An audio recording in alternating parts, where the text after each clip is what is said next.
Pope Francis has died. That's come from the Vatican. We just have that breaking news. Pope Francis has died. What does the world's smallest country do when its most powerful voice falls silent? When Pope Francis died inside Vatican City, it wasn't just the end of a papacy, it triggered one of the most sacred and secretive transitions in history. Within minutes, ancient protocols were set in motion. His ring was destroyed, his apartments sealed, and preparations for a new leader quietly began. But who takes control in the hours after his death? What rituals follow the Pope's final breath? And how does a hidden vote inside the Sistine Chapel lead to the rise of a new pontiff? Let's explore these holy traditions in detail. It begins quietly, almost too quietly. No sirens, no announcements, just a message sent from inside the Vatican walls. The Pope has died. The man who led more than 1 billion Catholics around the world is gone. And now, inside Vatican City, centuries of tradition shift into motion as the most secretive and meticulously planned transition in the world begins. The world may grieve slowly, but the Vatican cannot. Time is now measured in minutes, not days. Every second counts. Every move is guided by ancient rules, and nothing can be left to chance. The first step is not public. It's private, sacred, and silent. Inside the Domus Sanctae Marthi, where Pope Francis lived, Vatican physicians confirm the obvious. But custom dictates something more symbolic. The cardinal in charge during this interregnum is summoned. Currently, that man is Cardinal Kevin Farrell. He enters the room with solemnity, standing before the deceased pontiff. In the past, the Camerlengo would gently tap the Pope's forehead with a silver hammer and call out his baptismal name 3 times. If there was no response, the Pope was declared dead. That ritual is no longer physically performed, but the Camerlengo still follows the tradition in words. He calls out, "Jorge, are you dead?" 3 times. After silence answers, he announces what the Church already fears, His Holiness. Pope Francis is truly dead. The electrocardiogram confirms it. This is the same medical confirmation that was used when Pope John Paul II passed away in 2005. What follows next is procedural and symbolic. The papal apartments are sealed. No one may enter, nothing may be removed. This isn't just about respect, it's about security. In earlier centuries, popes were known to have accumulated letters, documents, even valuable items in their personal quarters. Today, it's more about legacy and avoiding any possible theft or misrepresentation. The Vatican must protect not just the man, but the office. One of the most symbolic moments follows soon after. The destruction of the fisherman's ring. Each pope receives this gold ring designed uniquely for him. It bears his name and is used to seal official papal documents. Until this point, that ring was a mark of papal authority. Now it must be destroyed. This is done by the Camerlengo in the presence of senior cardinals. The ring is defaced, sometimes smashed, sometimes cut, in such a way that no document can be sealed with it again. This prevents future forgeries and confirms that the seat of St. Peter is officially empty.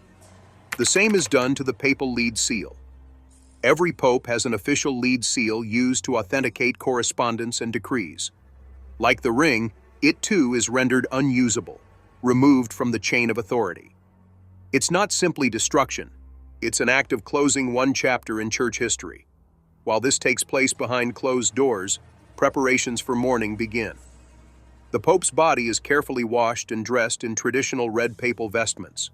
Embalming is not automatic, it's a personal choice. Pope John XXIII was embalmed. His body, when exhumed in 2001, was found to be remarkably well preserved. Pope John Paul II, on the other hand, chose not to be embalmed. If Pope Francis left specific instructions, they will now be followed. Once prepared, the Pope's body is laid out on a wooden bier, known as a cataletto. Traditionally, this takes place in a private chapel before being moved to St. Peter's Basilica. The bier is simple and elevated, symbolizing both dignity and humility. Until recently, popes were buried in 3 coffins, one of cypress wood, one of lead, and one of oak. But Pope Francis was known for his simplicity. In 2024, he had already expressed that he would prefer a single wooden coffin lined with zinc, believing it to be more in line with the values he preached. That coffin will eventually rest in St. Mary Major Basilica, not beneath St. Peter's. This is unusual, but not unprecedented. 6 popes are already buried there, and Francis visited the basilica over 100 times during his papacy. He had publicly announced in December of 2023 that this would be his final resting place. A decision rooted in humility and a desire to stand with the people, not above them. But for now, his body remains in the Vatican, where the Swiss Guard takes its place. Their armor polished, their stances unwavering. These guards have served the Pope since the year 1506. Their loyalty does not end with the Pope's life. They guard his remains night and day, just as they did when Pope Benedict XVI died. In fact, during Benedict's final vigil, when the lights of St. Peter's were dimmed, the Swiss Guard refused to leave their post. Their dedication is not symbolic, it is historic. In 1527, during the sack of Rome, 147 Swiss Guards gave their lives protecting Pope Clement VII from more than 20,000 attackers.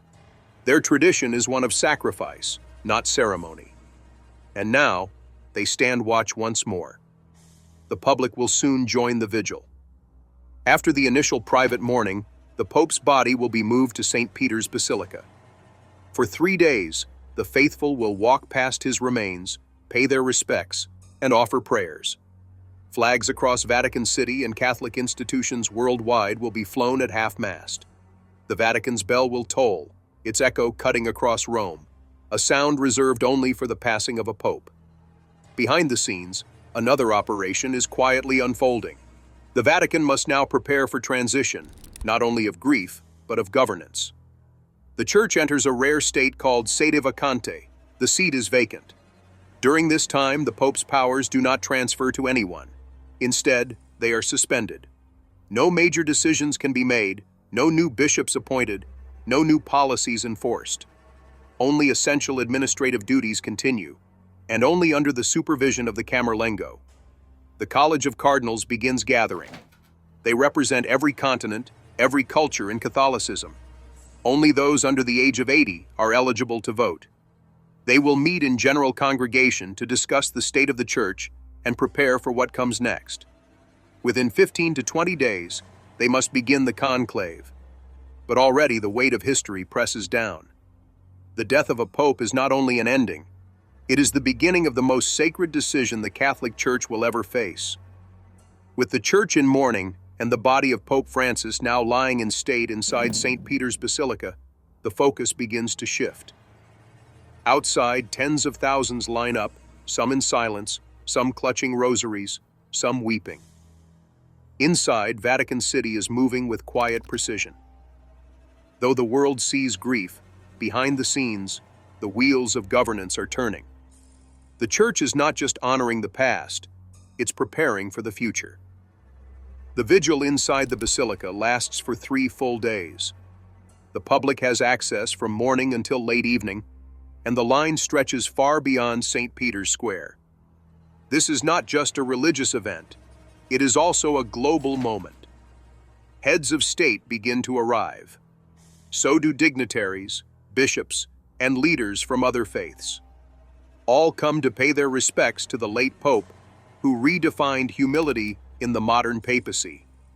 The coffin remains open for the first part of the public vigil, as is customary. Security is tight. Swiss guards, now in ceremonial dress, rotate every few hours, standing motionless on each side of the coffin. Behind them, Vatican security, the gendarmerie, and Italian police form a tight perimeter. This coordination between religious tradition and modern statecraft is what makes the Vatican unique. Even in grief, it functions like a sovereign state. On the 3rd day of mourning, the Pope's coffin is closed.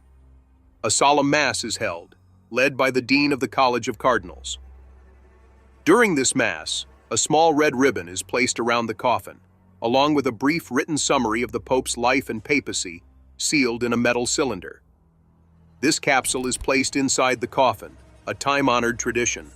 The Pope's personal items, a few religious artifacts and symbols of his office, are also included. Then comes the transfer. The Pope's coffin is carried out of St. Peter's Basilica by pallbearers. Swiss guards lead the way, flanked by a procession of clergy. Bells toll slowly as the coffin exits through the main portal of the basilica. It is a moment heavy with symbolism, watched by the world and remembered for generations. For Pope Francis, it is not a journey to the crypt beneath the basilica as most would expect. It is a journey to the Basilica of St. Mary Major. His decision to be buried there had already been made public in 23 December of the previous year. Francis had visited the basilica more than 100 times during his pontificate, often before and after foreign trips, sometimes alone and without security. It was a place of personal prayer for him, and now it will become his final resting place. 6 popes before him were buried there, though none since the year 1669. His choice is not unprecedented, but it is deeply personal. As his body is lowered into the tomb prepared in one of the basilica's side chapels, the rituals continue. 3 coffins are not used this time. Francis chose simplicity. His wooden casket, lined with zinc for preservation, bears a plain cross.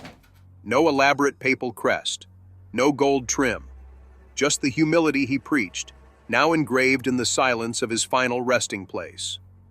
With the burial complete, the church formally enters a state known as Sede Vacante, Latin for "the seat is vacant." This is a unique period in Catholic governance. During this time, the power of the Pope does not pass to anyone.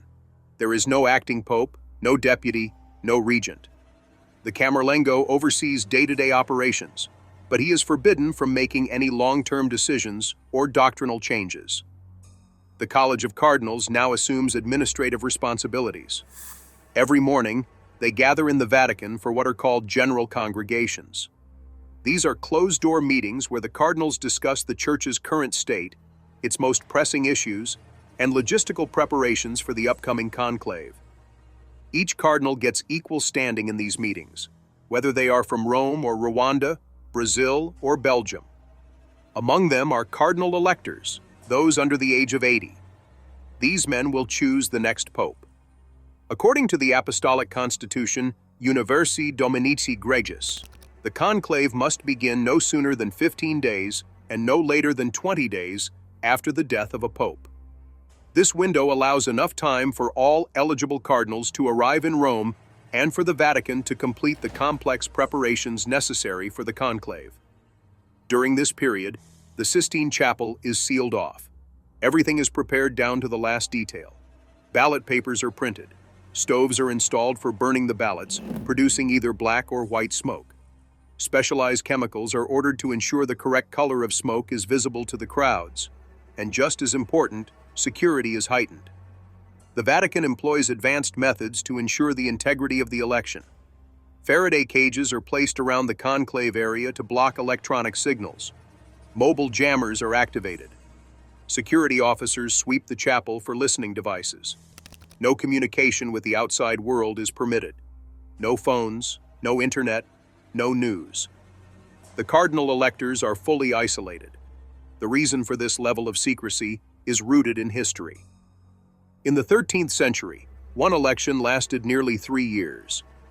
After the death of Pope Clement IV in 1268, the cardinals met in the town of Viterbo to elect his successor.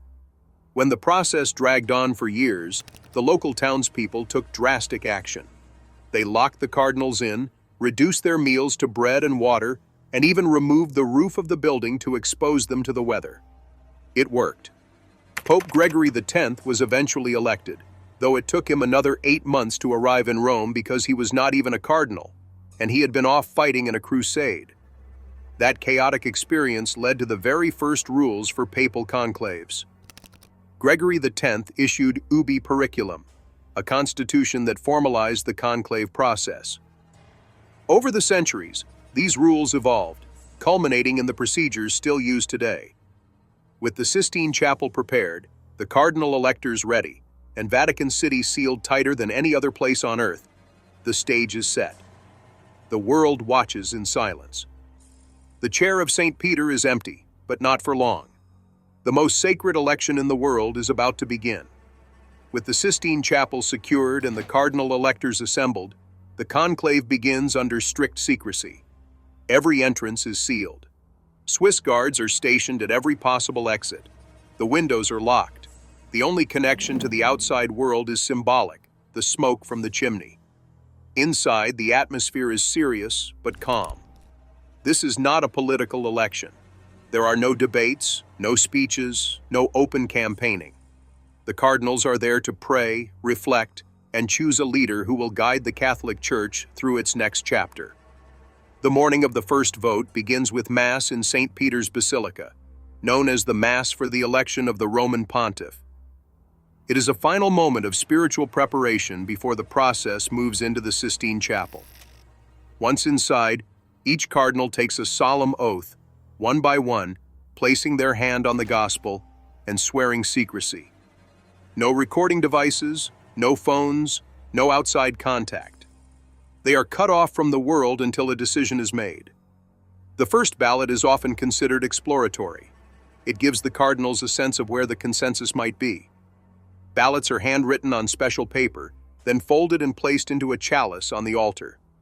Each cardinal walks up individually and says aloud, "I call as my witness Christ the Lord, who will be my judge, that my vote is given to the one who before God I think should be elected." After the vote, the ballots are counted and then burned. If no pope is elected, chemicals are added to produce black smoke. That smoke drifts from the chimney and into the eyes of the world waiting below. During recent conclaves, the process has moved quickly. In 2013, Pope Francis was elected on the 5th ballot. Pope Benedict XVI was elected on the 4th ballot in 2005. Despite the simplicity of the procedure, the gravity of the moment cannot be overstated. Each vote carries the future of a global institution. The tension is palpable but restrained. These men understand the weight of history on their shoulders. After each round, results are reviewed privately by 3 designated cardinals who check the tally. No one speaks publicly about numbers. The process repeats: prayer, silence, writing, casting, counting, burning, twice in the morning, twice in the afternoon. A rhythm that continues for as long as it takes. Eventually, the moment arrives. A cardinal reaches the 2/3 majority required. The others look on. The dean of the College of Cardinals approaches the chosen man and asks the ritual question: "Do you accept your canonical election as Supreme Pontiff?" If he agrees, a second question follows: "By what name shall you be called?" The new pope announces his name, and the ballots from that round are burned without chemical additives. This time the smoke is white. The bells of St. Peter's ring out. Crowds erupt in cheers. The wait is over. While the world celebrates, the new pope is led to the Room of Tears, a small chamber just off the Sistine Chapel. It is here he is given white papal vestments in 3 sizes. The name Room of Tears refers to the emotion many popes have felt in that moment: a sense of awe, fear, humility. The burden of leading one of the world's oldest institutions is now his. Soon after, he returns to the Sistine Chapel, where he is greeted and congratulated by each cardinal. A short prayer is said. The conclave is officially closed. Then the Pope is escorted to the balcony of St. Peter's Basilica. The senior cardinal deacon steps forward and delivers the famous announcement in Latin: "Habemus papam," we have a pope. The crowd roars, cameras flash, flags wave, and then the new pope steps out into the light. He delivers his first blessing to the people gathered in the square and to the world. This blessing is known as Urbi et Orbi, to the city and to the world. It is short, respectful, and symbolic. More than anything, it is a message of unity, reassurance, and peace. After months of speculation and days of ritual, the Church now has a leader again. From here, the Pope returns inside, not to rest, but to begin a series of immediate responsibilities. He meets with the cardinals who elected him. He offers thanks and guidance.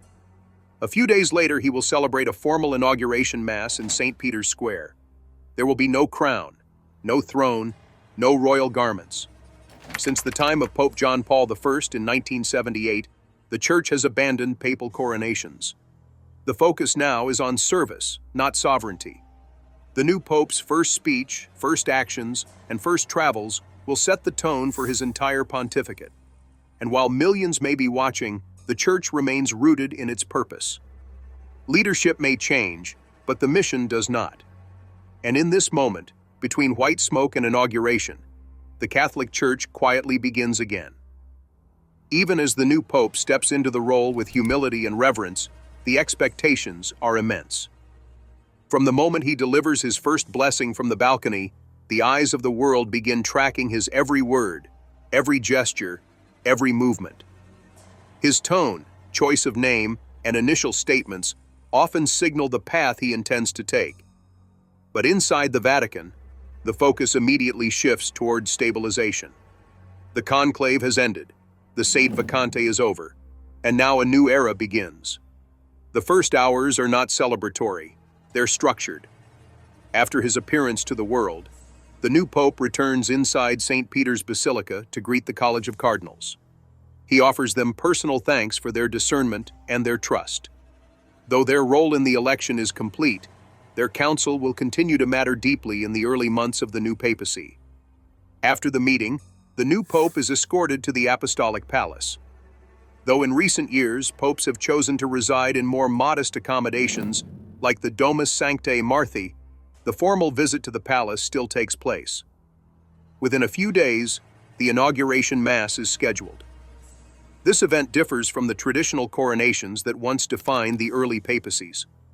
Papal coronations, involving the triple tiara and a long ceremonial rite, were phased out beginning with Pope John Paul I in 1978. Since then, each pope has chosen a simpler mass focused on service rather than sovereignty. The new pope is vested in simple white and seated before a congregation of global leaders, bishops, clergy, and lay Catholics. A pallium, woolen band symbolizing pastoral care, is placed around his shoulders. The ring of the fisherman, newly forged with his chosen papal name, is placed on his finger. With that, the Church formally receives its new shepherd. His first homily as Pope is broadcast globally. It is translated instantly into dozens of languages. The words are not just theological, they are measured for tone, vision, and approach. Is this a Pope of continuity or reform? Will he echo the social compassion of Pope Francis? The theological emphasis of Benedict XVI? The global energy of John Paul II? Or will he chart his own course entirely? Outside the Vatican, the response begins to unfold. Governments issue official welcomes. Religious leaders send congratulations. Catholic communities around the world hold vigils, masses, and celebrations. From Manila to Kinshasa, from Buenos Aires to Mumbai, the Church reflects on the past and leans into the future. But internally, the Vatican administration moves ahead with daily duties. Diplomatic relations resume. Meetings are scheduled. The new Pope begins to receive ambassadors, bishops, and heads of state. Within days, he will also begin appointing key figures. While most Vatican officials temporarily continue in their roles, the new Pope has the authority to reassign or reappoint anyone. Key among these are the Secretary of State, the Prefect for the Doctrine of the Faith, and the heads of the major congregations. Some changes come quickly. Others are made after private consultations. The Pope also meets with the General Congregation of Cardinals again, this time not to prepare for an election, but to listen. It is in these meetings that he hears directly from bishops who represent every corner of the Catholic world. They speak about war, poverty, division, persecution, and renewal. These voices begin to shape the agenda of the new papacy. Travel plans may also emerge within the first few months. Traditionally, the Pope visits the Basilica of St. John Lateran, the official cathedral of the Bishop of Rome. Beyond that, many popes choose their first apostolic trip based on pastoral needs or global signals. Pope John Paul II visited Mexico. Pope Benedict XVI went to Germany. Pope Francis went to Brazil for World Youth Day. The choice often reflects what the new pope wants to prioritize early in his leadership. Meanwhile, Vatican communication teams begin adjusting to the new leader's rhythm. Messaging styles, language preferences, and press protocols are updated. The Pope's daily schedule is structured but adaptable. Unlike other heads of state, the Pope's day often starts with early morning prayer, followed by Mass, private meetings, and administrative work. Much of his time is spent reading reports, signing documents, and meeting quietly with advisors. Yet outside of these walls, the symbolism of the new papacy takes hold. Papal souvenirs are remade. Medals, postage stamps, and coinage begin to feature the new pontiff's image. Artists begin capturing his likeness for future generations. Vatican radio and media outlets frame his vision through interviews, editorials, and coverage of each appearance. But no matter how modern the tools or how global the reach, the core of the papacy remains unchanged. The Pope is the Bishop of Rome, the successor of St. Peter, and the servant of the servants of God. He walks in the footsteps of 2,000 years of history, not as a ruler above the people, but as a shepherd among them. And from the moment white smoke appeared above the Sistine Chapel, the Church didn't just find a new voice. It began a new chapter in its story, one shaped by the same rituals, the same traditions, and the same faith that has carried it through wars, reformations, and revolutions. In this ancient city, where marble pillars hold centuries of memory and Latin prayers echo through painted ceilings, change doesn't arrive in a hurry. It arrives with solemnity, silence, and smoke. And when it does, the world takes notice. With that, we have reached the end of today's video. If you have come this far with us, be sure to check out other videos on the channel.